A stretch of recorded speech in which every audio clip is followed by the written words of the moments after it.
probably expecting this to be a shit show of stereotypes, and I'm not going to say you're wrong, so let's just get into it and look at sexuality and language. One of the, if not the most important research papers in this department is Deborah Cameron and Don Kulik's 2003 Language and Sexuality, a very apt name. The book explores several different aspects of the topic, starting on the basis of gender, sex, sexuality, and the differences between the three, and evolving into critical debate of heteronormativity, everyone's favourite debate.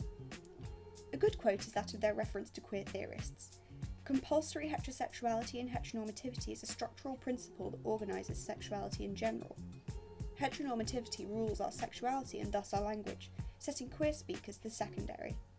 The language we have access to in a particular time and place for representing sex and sexuality exerts a significant influence on what we can take to be possible, what we take to be normal, and what we take to be desirable.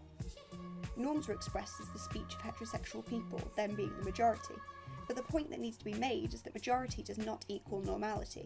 Normal is subjective. Attitudes towards queer speak come from the main idea that it deviates from the norm and is not desirable. It's stigmatised. In fact, everything queer is stigmatised, this leading us to Polari. Polari is an anti-language developed in 1950s London. For those who don't know what an anti-language is, Halliday describes it as a coded language designed to allow stigmatised subcultures to speak freely without oppressors understanding or invading. It's arguably an important part of Lavender linguistics, the specialised dialect of the LGBT people. It's coded, contains euphemisms.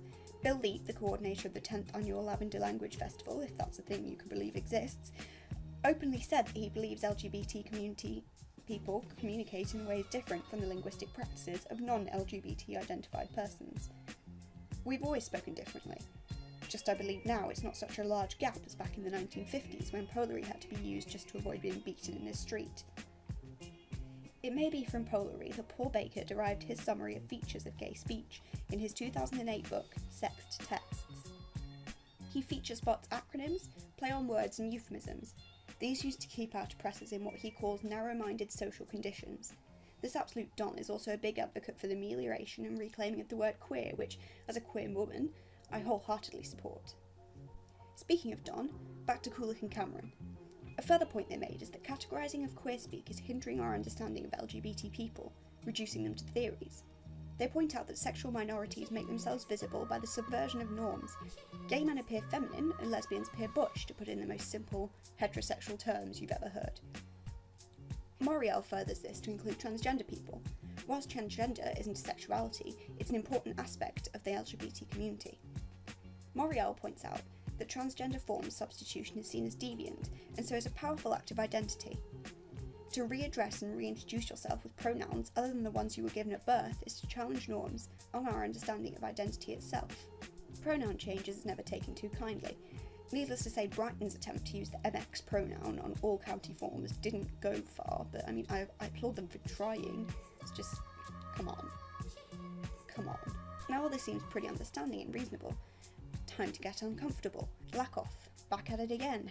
She says that gay males consciously and deliberately imitate women's speech, which is just fucking yikes.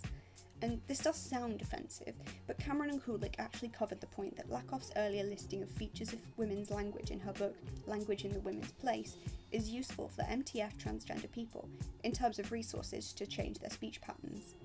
This links back to the idea of heteronormativity and gender binaries, however.